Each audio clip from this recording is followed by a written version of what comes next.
तो शुरुआत में हम वेनेसडे नाम की एक लड़की को देखते हैं जिसका आज स्कूल में पहला दिन था। इसकी हरकतों और पसंद नापसंद की वजह से ये कोई आम लड़की नहीं लगती थी। स्कूल में आकर जब अपने लॉकर को खोलती है तो वहाँ उसे उसका भाई बंधा हुआ मिलता है। वो जैसे अपने भाई को पकड़कर खोलने लगती है तो फौरन ही उसे कुछ ख्याल आने लगती है, जिसमें वो उन लड़कों को देखती है जिन्होंने उसके भाई को यहाँ बंद किया। वो यहाँ से उन लड़कों के पास जाती है उन्हें सबक सिखाने के लिए, जो पूल में तैरने की प्रैक्टिस कर रहे थे। वहाँ वो पूल में बहुत सारी मछलियों को छोड़ देती है जो काटती है। अब सारे बच्चे तो पूल से बाहर आ जाते हैं मगर एक बच्चा नहीं आ पाता और एक मछली उसकी टांग पर काट ली। उसकी हरकत के बाद स्कूल वाले उसे निकाल देते हैं। उसने पहली बार ऐसे नहीं किया था, बल्कि अब से पहले भी वो बहुत सारे स्कूल से निकाली जा चुकी थी। तो इसीलिए उसके माँ बाप उसे एक अकेडमी में ले जा रहे थे, क्योंकि वहाँ वेनेसडे जैसे बच्चे ही पढ़ते थे, मतलब कि जिनकी हरकतें सबसे हटके होती थी। और वो वहाँ जाना तो नहीं चाहती थी मगर मजबूरन उसे जाना ही पड़ता है। अकेडमी के पास वाले जंगल का सीन देखते हैं जहाँ एक शिकारी शिकार करने आया था। वो जंगल के काफी अंदर जाकर एक जगह पर बैठकर चाय पीने लगता है, मगर तभी कोई चीज अचानक से आकर उस पर हमला कर देती है और बड़ी बेरहमी से उसे मार देती है। वेनेसडे और उसके माँ बाप अकेडमी पहुंचकर वहाँ के प्रिंसिपल के पास जाते हैं। ये प्रिंसिपल भी वेनेसडे की तरह ही आउटकास्ट होती है। आउटकास्ट में जलपरी, वेयरवुल्व्स, वैम्पायर्स, चुड़ैल और ऐसे लोग शामिल थे जिनमें जादुई ताकतें पाई जाती है। और इस तरह के ही सारे बच्चे इस अकेडमी में पढ़ते हैं। वेनेसडे के साथ जिसने कमरे में रहना था, यानी उसकी रूम में, उसने कमरे को काफी रंगीन बनाया हुआ था। इसीलिए सब कुछ वेनेसडे को पसंद नहीं आता, क्योंकि उसे तो बस काले रंग ही पसंद था। यहाँ का सारा माहौल देखकर वो मुंह बना लेती है। तब उसकी रूममेट उससे पूछती है, तुम ठीक हो ना,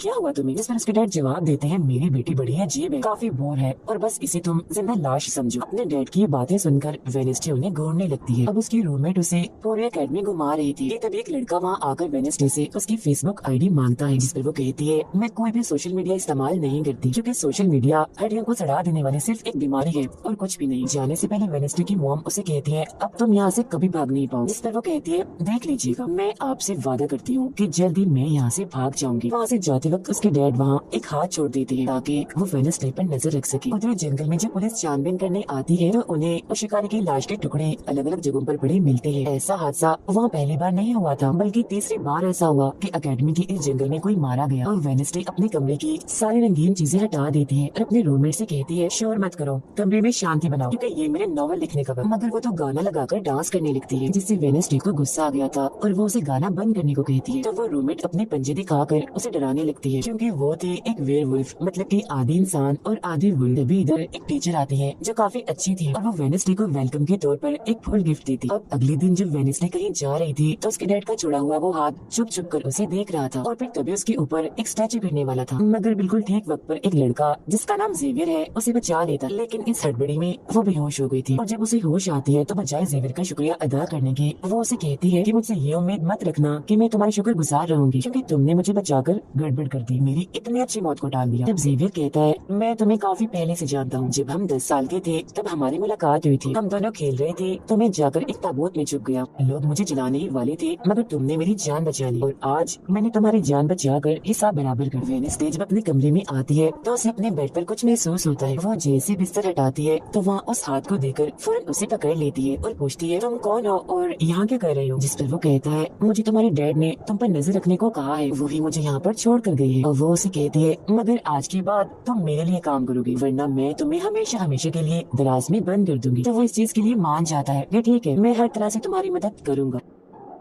अगले दिन प्रिंसिपल वेनेसडे को एक दिमागी डॉक्टर के पास ले जाती है, क्योंकि उन्हें भी ऐसा महसूस हुआ था कि वेनेसडे का दिमागी तवाज़ुन कुछ ठीक नहीं है। मगर वो वहाँ कोई बहाना बनाकर हाथ की मदद से खिड़की खोलती है और वहाँ से भाग जाती। भागते हुए वो एक आदमी से टकरा जाती है, जिससे फौरन उसे ख्याल आता है, जिसमें वो देखती है कि इस आदमी का अभी एक्सीडेंट होने वाला है, जिसमें वो मर गया है बड़े बेरहमी से। मगर वो इस बारे में उस आदमी को कुछ नहीं बताती, क्योंकि उसे खून खराबा बहुत पसंद था। वो एक होटल में जाती है जहाँ उसकी मुलाकात एक वेटर से होती है। वो काफी परेशान दिख रहा था क्योंकि उसकी कॉफी मशीन खराब हो गई। वेनेसडे उसे कहती है, मैं तुम्हारी कॉफी मशीन ठीक कर सकती, लेकिन इसके बदले तुम्हें मुझे स्टेशन पर छोड़ना होगा, जिसके लिए वो मान भी जाता है और वेनेसडे उसकी मशीन ठीक कर देती है। इस पर वो कहता है, बस थोड़ा सा इंतजार करो, मेरी शिफ्ट खत्म होने वाली है, फिर हम चलते। और वेनेसडे जब वहाँ बैठी इंतजार कर रही थी कि तभी कोई शरारती लड़की आकर उसे परेशान करने लगती है, जिससे उसे गुस्सा आ गया था और वो उन लड़कों को अकेले ही काफी मारती है और अच्छा सबक सिखाती है। अब इतनी ही देर में उस वेटर के डैड, जो एक पुलिस ऑफिसर थे, वहाँ आ जाते हैं। तोड़फोड़ देखकर जब वो अपने बेटे से इससे इस बारे में पूछती है तो वो कहता है कुछ नहीं, बस वो लड़के कस्टमर्स को परेशान कर रहे थे तो इसने उन्हें अच्छा सबक सिखा दिया। तभी यहाँ अकेडमी की प्रिंसिपल भी आ जाती है, उनसे सॉरी बोलकर वेनेसडे को यहाँ से ले जाती है। रास्ते में वो उस पर काफी गुस्सा करती है कि आखिर तुमने कैसे अकेडमी से भागने की कोशिश की। तभी उन्हें रास्ते में एक एक्सीडेंट हुआ नजर आता है जो उसी आदमी का था जिससे वेनेसडे टकराई थी, जो देख प्रिंसिपल घबरा जाती है। कहती है मेरी दुआ है ड्राइवर को कुछ ना हुआ हो, जिस पर वेनेसडे कहती है वो तो मर गया है और उसकी गर्दन भी टूट गई है। फिर अकेडमी में आने के बाद वेनेसडे गिटार बजाने लगती है, वो काफी अच्छा बजा रही थी जिसकी धुन प्रिंसिपल के साथ साथ काफी बच्चों को भी पसंद आती है। रूममेट जब कमरे में आती है तो उसकी नजर हाथ पर पड़ती है जिस बारे में वो वेनेसडे से पूछती है कि ये क्या चीज है, जिस पर वो जवाब देती है कि ये हमारी एडम फैमिली का एक मेंबर है। अब हम एक अनजान लड़के को देखते हैं जो लाइब्रेरी में जाकर एक किताब से एक सफा फाड़ लेता है जिस पर एक तस्वीर बनी हुई। उधर हाथ मीटर के घर पहुंच जाता है जिसे देख वो काफी डर गया था और उसे मारने लगता है। फिर हाथ उसे बैठने का इशारा करके उसे वेनेसडे का नंबर देता है और उसे फोन करने का कहता है। फिर जब वेटर उसे कॉल करता है तो वो कहती है कि हमारी अकेडमी में एक त्योहार मनाया जाने वाला है जहाँ सभी बच्चे आएंगे, मैं वहाँ से भागने वाली हूँ और अगर तुम मुझे स्टेशन तक पहुँचा दोगे तो मैं तुम्हें काफी अच्छा इनाम दूंगी, जिस पर वो वेटर मान भी जाता है। जब वो त्योहार में जाती है तो देखती है कि प्रिंसिपल की नजर मुझ पर है, इसीलिए वो एक आदमी को पैसे देकर प्रिंसिपल का ध्यान भटकाने का कहती है। अब वेटर वहाँ आकर वेनेसडे के जाने से पहले उसे उसके डैड का एक पुलिस रिकॉर्ड तोहफे में देता है जो उसने अपने डैड की फाइल्स में से चुराया था, क्योंकि उसके डैड एक पुलिस ऑफिसर जो थे। अब उस रिकॉर्ड को लेकर जैसे वो यहाँ से जाने लगती है तो तभी वो उस लड़के से टकरा जाती है जिसने बुक में से तस्वीर को फाड़ा था। टकराते ही वेनेसडे को उस लड़के की मौत की ख्याल आने लगती है कि वो थोड़ी देर में मरने वाला है, जो बहुत ही भयानक थी। वो लड़का जंगल की तरफ जाने लगता है तो वेनेसडे भी उसके पीछे जाती है और कहती है रुक जाओ, जंगल में मत जाओ, तुम्हारी जान को खतरा है, तुम मर जाओगे। मगर तभी वो उसे अपने जादू से उड़ाकर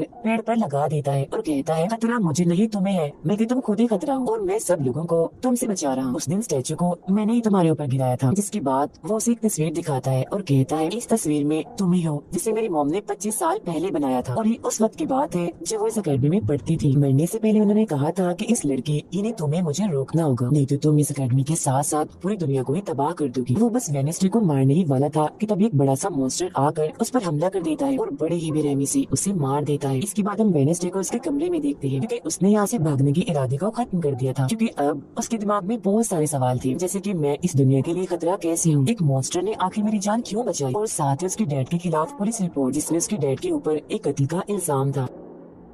अब अगले दिन पुलिस ऑफिसर वहाँ आते हैं क्योंकि वेनेसडे ने ये रिपोर्ट लिखवाई थी कि उस अनजान लड़के की मौत मैंने अपनी आंखों से होती हुई देखी जंगल में। मगर पुलिस को वहाँ ना कोई लाश मिलती है और ना ही कोई ठोस सबूत। तो वेनेसडे से पूछते हैं कि आखिर तुम इतनी रात को जंगल में कर क्या रही थी। इस पर वो कहती है मैंने जंगल में उस लड़के को जाते हुए देखा था और जब मैंने उसका पीछा किया तो देखा कि एक मॉन्स्टर ने आकर उसे मार दिया है, जिसके बाद में बेहोश हो गई। तो फौरन प्रिंसिपल पुलिस ऑफिसर से कहती है उस लड़के का कोई कत्ल नहीं हुआ, वो जिंदा है, बस यहाँ से भाग गया है, इसीलिए आपको वेनेसडे की बातों का यकीन नहीं करना चाहिए। अक्सर इसे इस तरह के दौरे पड़ती रहती, हम इसका इलाज करवा रहे हैं, जल्दी ये ठीक हो जाएगी। फिर जब प्रिंसिपल वहाँ से जाती है तो वो ऑफिसर से कहती है कि जंगल में कोई तो है जो सबको मार रहा है और उसी ने उस लड़की को भी मारा है। मगर तभी वहाँ वो लड़का आ जाता है जो जिंदा था और बिल्कुल सही सलामत भी। अब अगले दिन जब वेनेसडे को डॉक्टर के पास ले जाया जाता है तो वो उससे पूछती है कि क्या तुमने ये अफवाह इसलिए फैलाई कि सभी की तवज्जो तुम पर हो जाए, यानी कि तुमने उस लड़के की मौत होते हुए देखा। जिस पर वो कहती है मैं जानती हूँ मैंने क्या देखा है, ओके, मुझे तुम्हें बताने की कोई जरूरत नहीं। अगले दिन उसे पता चलता है कि उसी लड़के को बगैर किसी वजह से अकेडमी से निकाला जा रहा है, इसीलिए वो अपने साथी और साथ को उस लड़के के पीछे लगा देती है। अब प्रिंसिपल के कहने पर वेनेसडे एक एक्टिविटी में हिस्सा लेती है जिस मकसद के लिए वो क्लब ज्वाइन करती है, जहाँ उसके साथ सिर्फ एक ही लड़का था जिसके साथ उसकी दोस्ती हो जाती है। फिर जब हाथ उस लड़के के पीछे जाता है तो देखता है कि वो अपना रूप बदल रहा है, जहाँ पहले वो एक बुरा इंसान और फिर अकेडमी के प्रिंसिपल का रूप ले लेता है। जिसके बाद हाथ आकर ये सारी बात वेनेसडे को बता देता है। अब जब क्लास शुरू होने वाली थी तो जेवियर उसे कहता है कि मेरे साथ वाले सीट खाली है तो तुम यहाँ बैठ जाओ, तो वो उसके साथ आकर बैठ जाती है। जेवियर यहाँ मकड़ी की तस्वीर बना रहा था और फिर अपने जादू से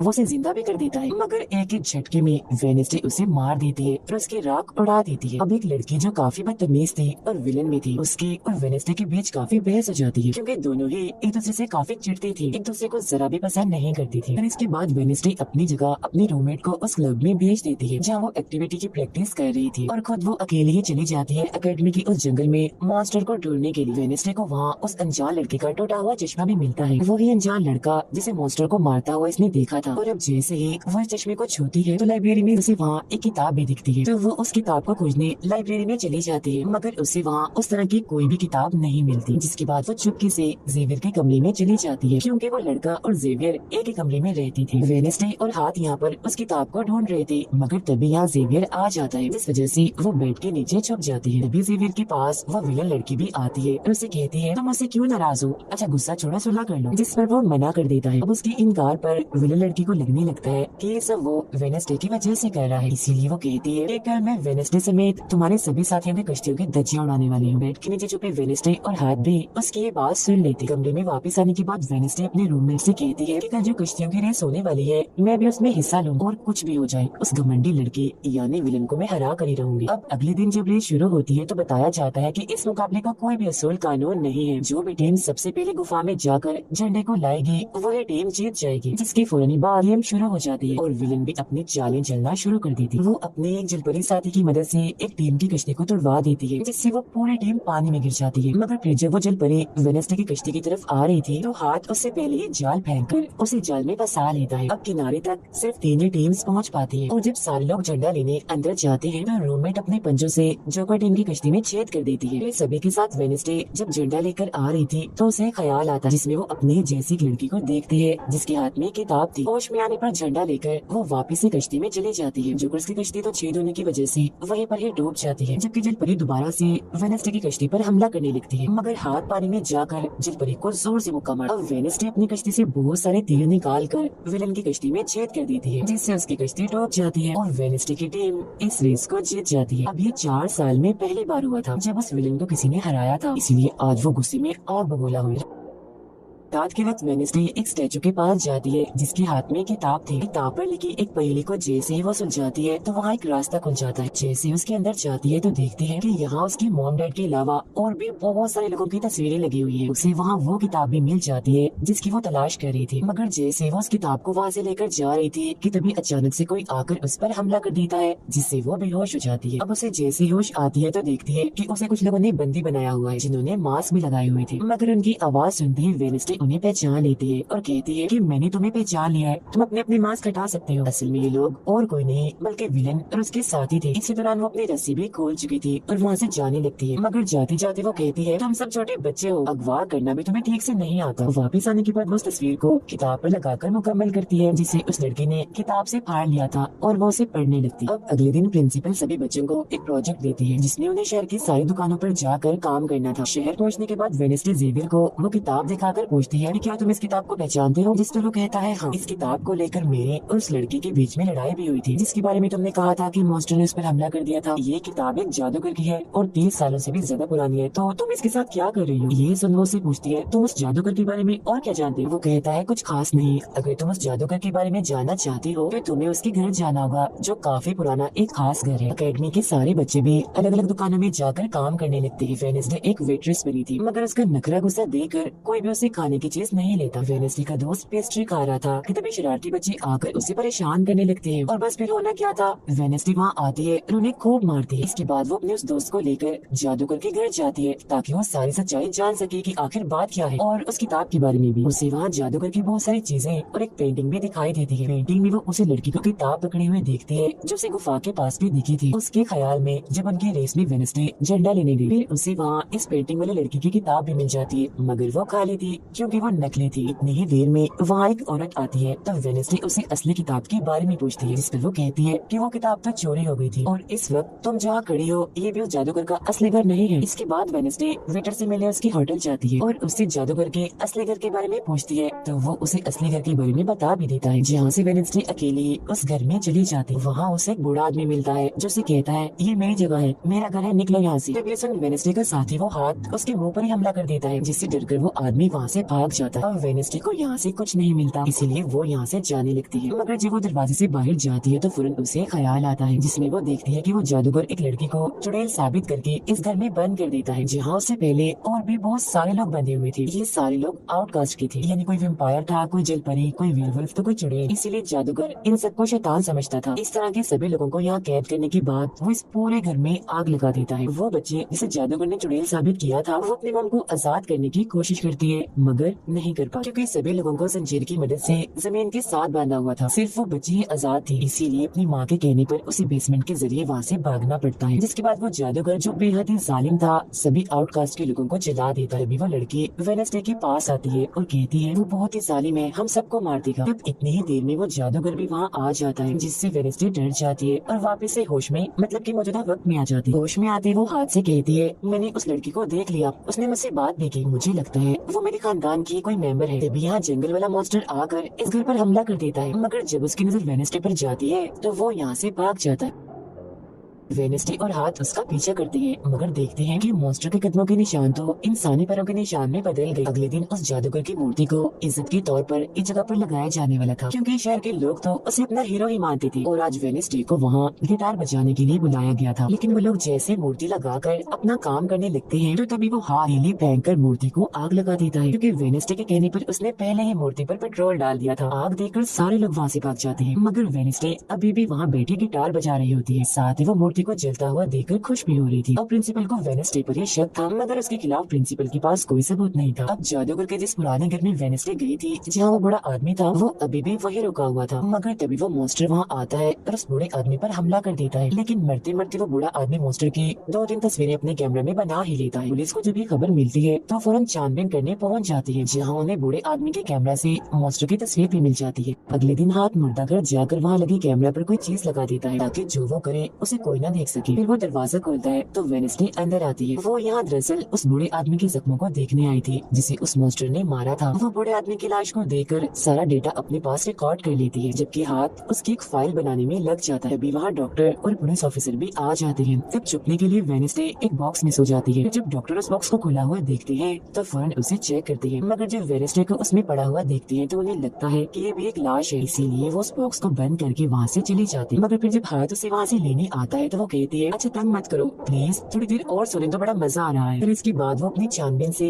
ये पता लगवा लेती है कि वो मॉन्स्टर असल में जिस्म के हिस्सों को इकट्ठा कर रहा है। फिर अगले दिन जब वो अकेडमी जाती है तो उसे जेवियर के गर्दन पर किसी के पंजों के निशान दिखते हैं। अब हम जेवियर को एक केबिन से बाहर आता हुआ देखते हैं, और क्योंकि वेडनेसडे को उसके जख्मों पर पहले से ही शक था तो वो भी उसका पीछा करते करते वहाँ आ गई थी। उसे वहाँ पर बहुत सारे मॉन्स्टर की ड्राइंग्स और तस्वीरें दिखती है। एक तो तस्वीर को लेकर जैसे वो वहाँ से जाने लगती है तो तभी जेवियर उसे देख लेता है और जाने से रोक देता है, मगर वेडनेसडे उसका ध्यान भटकाने के लिए उसे बस एक ही बात कह देती है कि क्या तुम आज रात होने वाली डांस पार्टी में मेरे साथ चलोगे। जिसके बाद वो जेवियर की बनाई मॉन्स्टर की ड्राइंग्स ले जाकर पुलिस ऑफिसर को दे देती है, जिस पर वो कहते हैं इससे हम किसी को भी नहीं पकड़ सकते, कोई ठोस सबूत लेकर आओ। अब वेडनेसडे अपनी सारी रिसर्च को अपने दोस्त के सामने रख देती है ताकि वो उसकी मदद कर सके। उनमें से एक ड्राइंग को देखकर उसका दोस्त कहता है कि मैं इस जगह के बारे में जानता हूँ। जिसके बाद वो वेडनेसडे को उस जगह पर ले जाता है, जो एक गुफा थी, जिसके अंदर जाकर उन्हें बहुत सारी हड्डियाँ और एक हथकड़ी भी मिलती है। थोड़ा छानबीन करने पर उसे वहाँ एक नोकदार बड़ा सा नाखून भी मिलता है, जिसे वो अपने पास रख लेती है। जिसके बाद वो जेवियर के पेंटिंग वाले केबिन में जाती है और डस्टबिन से एक कपड़ा जिस पर खून लगा हुआ था उसे निकाल कर अपने पास रख लेती है। जैसे वो वहाँ से जाने लगती है तो तभी वहाँ जेवियर आ जाता है और उसे पूछता है तुम यहाँ मेरे केबिन में क्या कर रही हो। उसकी बात डालकर वो उसे पूछती है ये जो चोट तुम्हारी गर्दन पर है ये तुम्हें कैसे लगी। तब वो बताता है कि पिछले कुछ दिनों से ये मॉन्स्टर मेरे सपनों में आ रहा है, इसलिए मैं इसकी ड्राइंग्स बनाता हूँ, मगर एक दिन मैंने अपने जादू पर से कंट्रोल खो दिया और ड्राइंग के अंदर से मॉन्स्टर की पंजे ने निकल कर मुझे नोच लिया। लेकिन अब क्योंकि वेडनेसडे उस पर शक कर रही थी इसीलिए वो उस पर काफी गुस्सा करता है और फौरन उसे यहाँ से जाने का कहता है। अब वेडनेसडे वो खून लगा कपड़ा और नाखून जाकर पुलिस ऑफिसर को दे देती है और कहती है ये लो ठोस सबूत और बेशक डीएनए टेस्ट करवा लो, मेरे ख्याल से इतना सबूत काफी होगा, है ना। तो अपने दोस्त के पास जाती है और कहती है कि डांस पार्टी में जाने के लिए हमारे साथ कोई नहीं है, तो हम ऐसा करते हैं डांस पार्टी में नहीं जाते बल्कि गुफा में जाकर मॉन्स्टर को ढूंढते। जिसके बाद रात को वेडनेसडे अपने दोस्त के साथ जंगल में जाने की तैयारी कर रही थी, मगर तभी उसके दरवाजे पर वेटर तैयार होकर आता है, क्योंकि हाथ में उसे वेडनेसडे की तरफ से डांस पार्टी में चलने की दावत भेजी थी। अब क्योंकि वेटर काफी खुश था तो वेडनेसडे उसका दिल तोड़ना नहीं चाहती थी, इसीलिए वो अपने गुफा में जाने वाले प्लान को खत्म करके वेटर के साथ पार्टी में जाने का फैसला करती है। जब वेडनेसडे वहाँ से जाने लगती है तो उसका दोस्त वहाँ आता है तो वो उसे कहती है, आई एम सॉरी, मैं पार्टी में जा रही हूँ, हम ऐसा करते हैं कल गुफा में जाएंगे। लेकिन उसका दोस्त बगैर बताए अकेला ही उस गुफा में चला जाता है। उधर पार्टी में सारे लोग आकर काफी इंजॉय कर रहे थे। सब लोग अपने अपने साथी को लेकर पार्टी में आए हुए थे, जहाँ जेवियर अपने साथ उस विलन लड़की को लाया था। लेकिन जब वेडनेसडे वेटर के साथ वहाँ आती है तो उन दोनों को साथ देकर जेवियर जलने लगता है। जब सब लोग डांस कर रहे थे तो वेडनेसडे की डांस करने की स्टाइल से सारे लोग काफी हैरान रह जाते हैं, क्योंकि वो काफी अजीब तरह से ही डांस कर रही थी। उधर जंगल में वेडनेसडे का दोस्त भी पहुंच गया था और छुपकर मॉन्स्टर के आने का इंतजार कर रहा था। मगर तभी वहाँ कोई आता है और उस गुफा में धमाका करके भाग जाता है। जेवियर लगातार उन दोनों को देखकर जल रहा था, इसीलिए वो विलन लड़की से कहता है कि तुम अपना लॉकेट उतारो और अपने जेल परी से मेरे लिए मदद मांगो ताकि मैं वेडनेसडे को भूल जाऊं। जब सुन विलन लड़की भड़क जाती है और उसे कहती है कि तुम तो पहले ये कहते फिर रही थी कि मैंने अपने जेल परी से तुम्हें अपने काबू में किया है और अब तुम्हें किसी को बुलाने के लिए मेरी ही मदद चाहिए। तभी बाहर शरारती लड़कों का ग्रुप टैंकर लेकर आता है और डांसिंग क्लब के पंप में वो बड़ा सा पाइप लगा देते हैं। और फिर तभी अचानक उस पार्टी में खून की बारिश होने लगती है, क्योंकि जो टैंकर वो शरारती लड़के लाए थे जिसका पाइप उन्होंने लगाया था उसमें दरअसल खून था। ये देख सारे लोग घबरा जाते हैं और पार्टी से भागने लगते हैं, मगर वेडनेसडे वहीं खड़ी रहती है क्योंकि उसे तो अब और मजा आ रहा था, क्योंकि वो बारिश खून की नहीं बल्कि कलर की थी जिसमें वो काफी इंजॉय कर रही थी। तभी वेडनेसडे को एक ख्याल आता है जिसमें वो देखती है कि उसका दोस्त अकेला ही जंगल में चला गया है, जहाँ वो मुसीबत में है, उसकी जान खतरे में है। इसीलिए वो जंगल की तरफ से बचाने के लिए भाग जाती है। उसके दोस्त के पीछे दरअसल वो मॉन्स्टर पड़ गया था जिससे बचकर वो भाग रहा था। वो मॉन्स्टर एक बार उस पर हमला करता ही है कि तभी वेडनेसडे उसे ढूंढते हुए वहाँ आ जाती है। तब मॉन्स्टर उसे देखकर वहाँ से भाग जाता है। वो अपने दोस्त को बेहोश पड़ा हुआ देखकर काफी घबरा जाती है। इतनी ही देर में उसकी टीचर भी उसका पीछा करते करते वहाँ आ गई थी, जिसके बाद उसके दोस्त को हॉस्पिटल ले जाया जाता है और वेडनेसडे खुद वापस अपनी अकेडमी में आ जाती है, जहाँ वो अपने डैड पर लगे इल्जाम को सुलझाने की कोशिश कर रही थी कि आखिर सच क्या। अकेडमी में सारे माँ बाप अपने बच्चों से मिलने आते हैं क्योंकि आज मीटिंग थी। प्रिंसिपल सबको बताती है कि वेडनेसडे के दोस्त की हालत में सुधार हो रहा है, कुछ दिन के बाद ठीक होकर वो वापस आ जाएगा। मगर दूर खड़ी वेडनेसडे अपने रूममेट को बताती है कि ये झूठ है, वो तो कोमा में है बेचारा। तभी यहाँ दोनों के माँ बाप आ जाते हैं और ये उनसे मिलने चली जाती है। वेडनेसडे अपने मॉम डैड को बताती है कि जब से आपने मुझे यहाँ छोड़ा है मेरे ऊपर बहुत सारे हमले हुए हैं। अब इन सभी को अपनी अपनी फैमिली से मिलता हुआ दूर खड़े जेवियर और विलन लड़की देख रहे हैं, क्योंकि उनके मॉम डैड आज भी नहीं आए। अब विलन लड़की सुधर गई होती है, साथ ही उसके जेवियर के साथ दोस्ती भी हो गई थी, तो अब से हम उसे जेवियर की दोस्त कहें। तब इतनी ही देर में उसकी मॉम भी इधर आ जाती है, जिसे देखकर वो काफी हैरान थी। वेडनेसडे के माँ बाप प्रिंसिपल से मिलते हैं तो वो कहती है कि वेडनेसडे काफी अजीब तरह से सबसे पेश आती है, इसे डॉक्टर के पास ले जाए इलाज करवाने के लिए। अब इससे पहले वहाँ उसके माँ बाप कुछ कहते फौरन वो बोल पड़ती है कि रुकिए जरा डैड, मैं आपसे कुछ पूछना चाहती हूँ। ये देखिए एक लड़का जिसका नाम गैरेट है, इसके कत्ल का इल्जाम आपके सर पर क्यों है और ये कौन था? तो वेडनेसडे की मॉम उसे कुछ भी बताने से इनकार कर देती है। जब वो अपनी मॉम को ये कहकर यहाँ से चली जाती है कि मत बताइए, बाकी सबूत मैं खुद ढूंढ लूँ, वो सीधा जाती है हॉस्पिटल अपने दोस्त से मिलने, जहाँ उसका ख्याल वेडनेसडे का साथी हाथ रख रहा था। अब पता चलता है कि डॉक्टर ने अपनी जान ले ली है और ये डॉक्टर वही था जिसकी मुर्दा खाने से वेडनेसडे बूढ़े आदमी की लाश को देखने आई। मरने से पहले डॉक्टर ने एक खत भी छोड़ा था जिसमें लिखा हुआ था कि मैं गैरेट के केस पर शर्मिंदा हूँ क्योंकि मैंने उसकी झूठी रिपोर्ट बनाई थी। अब जब सारे लोग खाना खा रहे थे तो तभी वहाँ पुलिस ऑफिसर आकर वेडनेसडे के डैड को पकड़ लेता है और कहता है कि गैरेट की मौत के इल्जाम में तुम्हें गिरफ्तार किया जा रहा है। जेल में वेडनेसडे अपने डैड से मिलने जाती है, पूछती है कि बताएं गैरेट से आपका क्या वास्ता है। वो बताते हैं कि गैरेट तुम्हारी मॉम से बहुत प्यार करता था, फिर एक दिन जब तुम्हारी मॉम और मैं साथ थे तो गैरेट ने आकर मुझ पर हमला कर दिया। मैंने अपना काफी बचाव किया, जिस दौरान गलती से उसकी मौत हो गई। ये सुन वेडनेसडे को उनकी बात थोड़ी झूठी लगती है। फिर वो पुलिस ऑफिसर के पास जाती है, कहती है मेरे डैड ने गैरेट को नहीं मारा और ये उनके खिलाफ साजिश की जा रही है। जिस पर वो कहता है दुनिया तुम्हारे हिसाब से नहीं चलती, हमारे पास सबूत आ गए हैं तुम्हारे डैड के खिलाफ। वो कहती है मैं नहीं मानती और मेरा ख्याल है कि जिसने मेरे दोस्त को मारने की कोशिश की उसने ही गैरेट को मारा होगा। पार्क में रूममेट अपनी मॉम के साथ बैठी थी, जहाँ उसकी मॉम चाहती है कि वो पूरी तरह एक वेयरवुल्फ बन जाए और वो उसे एक डॉक्टर के पास जाने का कहती है, मगर रूममेट ऐसा नहीं चाहती, इसलिए वो यहाँ से चली जाती है। अब वेडनेसडे अपनी मॉम के पास जाती है ताकि वो सारी सच्चाई जान सके। उसकी मॉम खुफिया लाइब्रेरी में थी। वो अपनी मॉम से कहती है कि आपने मुझे इस अकेडमी में इसलिए भेजा ना ताकि मैं हमेशा आपकी परछाई बन के रहूं। जिस पर उसकी मॉम कहती है कि ये सिर्फ अकेडमी नहीं बल्कि पहले यहाँ एक ग्रुप हुआ करता था जिसकी बुनियाद तुम्हारे डैड की फैमिली की एक औरत ने रखी थी जिसका नाम गुडी था। वो कहती है मैं ये जानना चाहती हूँ कि डैड ने तो गैरेट को नहीं मारा तो फिर किसने मारा है। तब उसकी मॉम सच्चाई बताती है कि जब मैं वहाँ गई तो मैंने देखा कि तुम्हारे डैड और गैरेट आपस में लड़ रहे थे। मैंने उन्हें रोकने की कोशिश की मगर गैरेट तुम्हारे डैड को काफी बुरी तरह से मार रहा था। मैंने फौरन तलवार उठा ली और फिर जैसे गैरेट मेरे पास आने लगा तो तलवार उसके आर पार हो गई और वो मारा गया, मगर तुम्हारे डैड ने मेरी जान बचाने के लिए तलवार मुझसे ले ली ताकि सारा इल्जाम उन पर आ जाए। वेडनेसडे कहती है मगर मुझे पता चला था कि जब गैरेट मरा तो उसके मुंह से जाग निकल रही थी। ऐसा तो सिर्फ तब होता है जब किसी ने जहर लिया। अब सच पता करने का सिर्फ एक ही रास्ता है, गैरेट की कब्र को खोदना। जिसके बाद वो अपनी मॉम के साथ मिलकर जाकर गेरेट की कब्र को खोद देती है और वहाँ से उसकी एक उंगली ले लेती है। मगर तभी इधर पुलिस आकर उन दोनों माँ बेटी को गिरफ्तार कर लेती है। जेल में वेडनेसडे गेरेट की उंगली अपने मॉम डैड को दिखाती है, कहती है कि उसकी मौत जहर से हुई थी। मगर जैसे उसके हाथ इस उंगली पर लगते हैं उसे फौरन एक ख्याल आता है, जिसमें वो देखती है कि गेरेट के डैड ने उसे जहर दिया था ताकि वो इस पूरे अकेडमी के लोगों को मार डाले। मगर जब उसकी लड़ाई वेडनेसडे के डैड से हुई तो जहर की बोतल टूट गई, जिससे सारा जहर गेरेट के अंदर चला गया, जिसका मतलब साफ था कि उस दिन वो वेडनेसडे के डैड को ही नहीं बल्कि पूरी अकेडमी को ही खत्म करने आया था। जेल से रिहा होने के बाद वेडनेसडे और उसकी मॉम मेयर के पास जाती है, कहती है आपने गेरेट की मौत के सच को छुपाया, उसकी मौत जहर से हुई थी न कि तलवार से, और ये बात साबित भी हो गई है। जो सुन मेयर सब कुछ सच बता देता है, जिसके बाद वेडनेसडे के डैड को भी रिहा कर दिया जाता है। अब वेडनेसडे अपनी मॉम को बताती है कि मुझे बहुत ख्याल आती है, जिस पर उसकी मॉम कहती है कि ये खासियत हमारे खानदान में है, ख्याल सबको आते हैं, अगर ख्याल हमारे कंट्रोल में ना रहे तो ये हमें पागल बना सकते हैं, इसीलिए हमारे खानदान के पुराने लोग आकर हमें आसान रास्ता बताते हैं और ट्रेनिंग देते हैं। तो वेडनेसडे फौरन बोलती है जैसे गुडी एडम्स, जिसके बारे में आपने बताया था कि वो मेरे डैड के खानदान की है, जिस पर उसकी मॉम कहती है कि मुझे नहीं पता, बहरहाल तुम होशियार रहना, क्योंकि गुडी एडम्स बदला चाहती थी जिसके चक्कर में वो खुद भी नहीं बच पाई। फिर सबके माँ बाप अपने अपने बच्चों से मिलकर जा रहे थे। रूममेट अपनी मॉम को कहती है आप फिक्र मत करना, जब मुझे वेयरवुल्फ बनना होगा मैं बन जाऊंगी। जाने से पहले वेडनेसडे की मॉम उसे वही किताब देती है जो अक्सर प्रिंसिपल के पास हुआ करती थी। वो किताब लेकर वेडनेसडे प्रिंसिपल के पास जाती है, कहती है कि उस अनजान लड़के को आपने मारा था, मैंने देखा था, जिसके बारे में मैंने कहा था कि उसे मॉन्स्टर ने मारा है, क्योंकि वो आप ही हो जो खुद को बदल बदल कर लोगों को मार रही हो। मैं ये बात अब पुलिस को बता दूंगी, जिस पर प्रिंसिपल कहती है नहीं,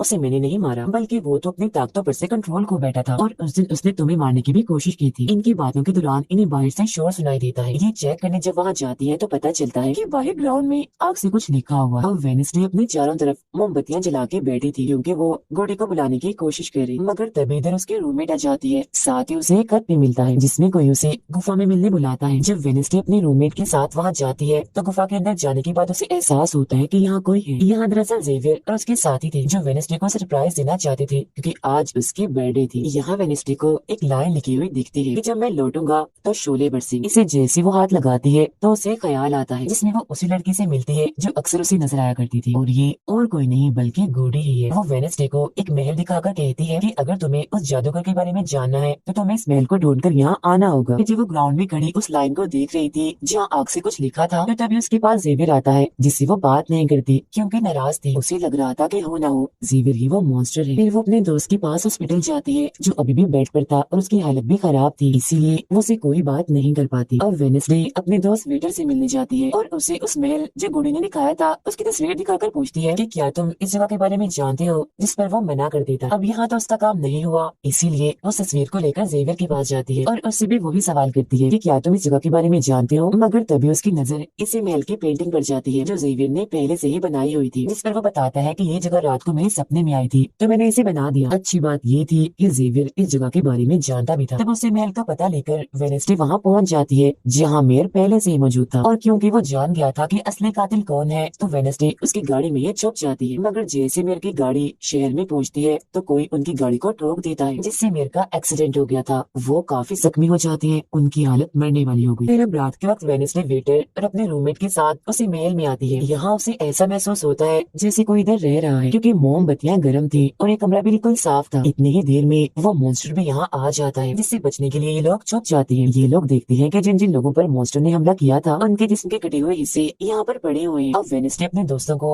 मॉन्स्टर से बचाना चाहती थी, इसीलिए वो उन्हें यहाँ से ले जाती है। ये वेटर के घर जाते हैं जहाँ जैसे उसकी डैड आती है तो वेडनेसडे उन्हें कहती है कि मैं आपको कुछ दिखाना चाहती हूँ, क्योंकि वो पुलिस ऑफिसर जो थे वो जब उन्हें महल में ले जाती है तो वहाँ पर कुछ भी नहीं था। मतलब जिस्म के कटे हुए हिस्से जो पहले यहाँ पर रखे हुए थे अब वो वहाँ पर नहीं पड़े थे, जिससे पुलिस ऑफिसर को गुस्सा आ जाता है और वो कहते हैं कि आज के बाद तुम मेरे बेटे से नहीं मिलोगी। अब जब वेडनेसडे अकेडमी आती है तो वहाँ उसे प्रिंसिपल मिलती है जो कहती है कि तुम्हें मैंने कहीं भी जाने से मना किया था, मगर तुमने मेरी बात ना मानकर अच्छा नहीं किया। जिस पर वो जवाब देती है मैं सच का पता लगाने गई थी, इसलिए मैं माफी नहीं मांगूंगी, मैंने कुछ गलत नहीं किया है। जिसके बाद वो प्रिंसिपल को एक पेंटिंग भी दिखाती है जिसमें वो जादूगर था और वेडनेसडे खुद थी। बताती है कि इसलिए वो अनजान लड़का मुझे मारना चाहता था, क्योंकि उसे लग रहा था कि अकेडमी के लिए मैं खतरा हूँ, मगर खतरा दुश्मन कातिल तो कोई और ही है, जबकि मैं तो इस अकेडमी और सबको बचाना चाह रही हूँ, तो मुझे एक मौका मिलना चाहिए। प्रिंसिपल कहती है नहीं, तुम कहीं नहीं जाओगे, आगे से ऐसी कोई भी गलती की तो मैं तुम्हें अकेडमी से निकाल दूंगी। और वहाँ से वो ये कहकर चली जाती है। वो जब अपने कमरे में वापस आती है तो देखती है कि रूममेट अपना सामान पैक कर रही है, क्योंकि वो यहाँ से जा रही है। वो गुस्से में वेडनेसडे से कहती है कि तुम्हें सिर्फ अपना काम ही निकलवाना आता है, फिर चाहे इसके लिए तुम्हारे दोस्तों की जान क्यों ना चली जाए, आज वो अजीब सा मॉन्स्टर हमें भी मार देता। जिसके बाद वो यहाँ से चली जाती है। अब वेडनेसडे बिल्कुल अकेली रह गई थी, इसलिए कमरे में एक जगह बैठकर वो उस बॉक्स को देखने लगती है जो वो जादूगर के महल से चुरा कर लाई थी। उसे बॉक्स के नीचे एक खत मिलता है जिसमें वेडनेसडे की अपनी ही बहुत सारी तस्वीरें होती है, जो देख वो कहती है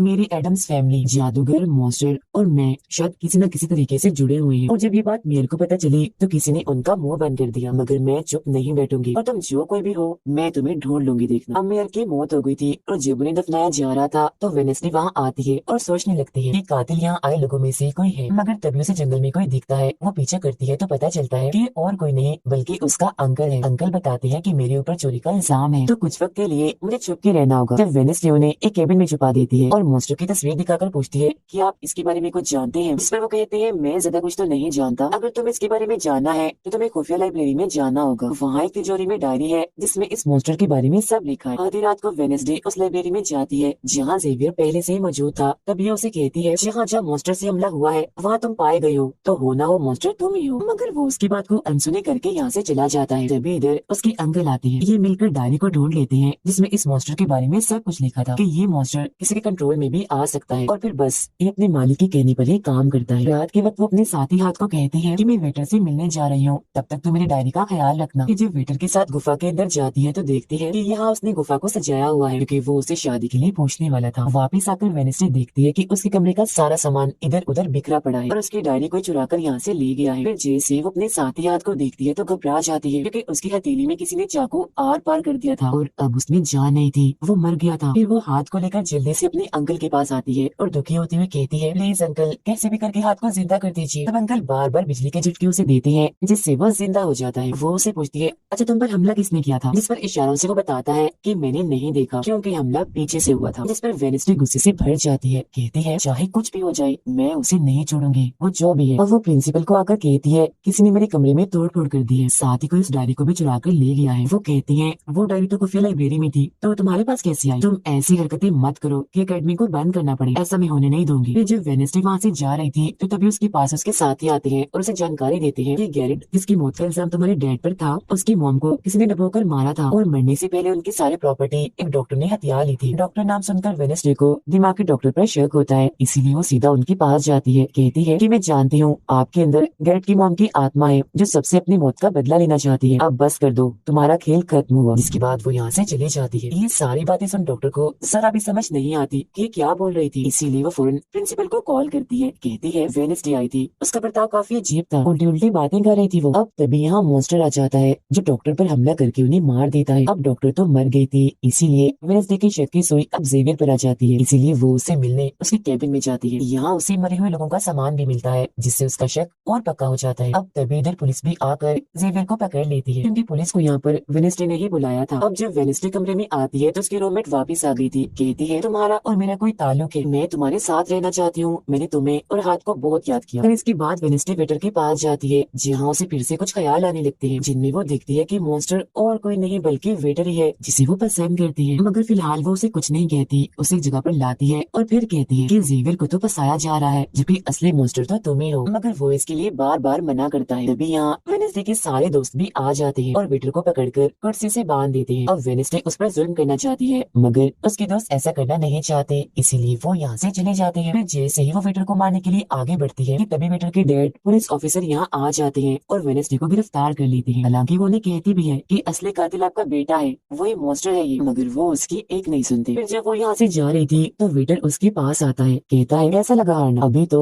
और भी बहुत कुछ होना बाकी है बच्चों। इसके बाद प्रिंसिपल भी वेडनेसडे को कह देती है कि तुमने सारी हदें पार कर दी, इसीलिए तुम्हें अकेडमी से निकाला जा रहा है। लेकिन अभी भी वो बार बार एक ही बात कह रही थी कि वेटर ही असली मॉन्स्टर है, मगर फिर भी वो उसकी एक नहीं सुनती और जाने का कहती है। तब आखिरी बार वेडनेसडे जेवियर से मिलने जाती है जो जेल में बंद था और उससे नाराज भी था क्योंकि वेडनेसडे ने उसे पुलिस के हवाले किया था। हालांकि वो उसे बताती भी है कि मॉन्स्टर वेटर है और उसने मेरे जरिए तुम्हें फंसाया है। वो उसकी एक नहीं सुनता, कह देता है इस सारी मुसीबत की जड़ तुम हो, अगर तुम ये अकेडमी छोड़ के चले जाओगी तो कुछ भी गलत नहीं होगा। ये बात सुनने के बाद वो एक सेकंड भी नहीं रुकती और यहाँ से चली जाती है। वो अपने कमरे में आकर अपना सारा सामान पैक करती है, जिसके बाद वो सभी से आखिरी मुलाकात करती है। सबसे आखिर में वो अपने दोस्त से मिलने हॉस्पिटल में जाती है। कहती है मैं तो जा रही हूँ, तुम अपना ख्याल रखना और हाँ बाहर मत निकलना, बाहर मॉन्स्टर हो सकता है। और उस दिन गुफा में धमाका करने वाला और कोई नहीं बल्कि प्रिंसिपल ही थी, जिस पर वो कहता है नहीं, धमाका करने वाले के जूते लाल थे जबकि प्रिंसिपल कभी भी लाल जूते नहीं पहनती। ये बात सुनकर वेनेस्डे को पता चल जाता है कि असली कातिल कौन है, वो अपनी उसी टीचर के पास जाती है जिसे सब पसंद करती थी और कहती है बाकी लोग तो बिला वजह मारे गए हैं, जबकि असली कातिल तो तुम ही हो। तुमने ही वेटर को अपने कंट्रोल में करके उसे मॉन्स्टर बनाया और धीरे धीरे उसे अपना गुलाम बना लिया, अपने इशारों पर नचाकर लोगों को उसके जरिए मरवाया। तभी यहाँ वेटर भी आ जाता है, जिसे वो टीचर कहती है जल्दी करो, वेनेस्डे को मार दो। लेकिन दरअसल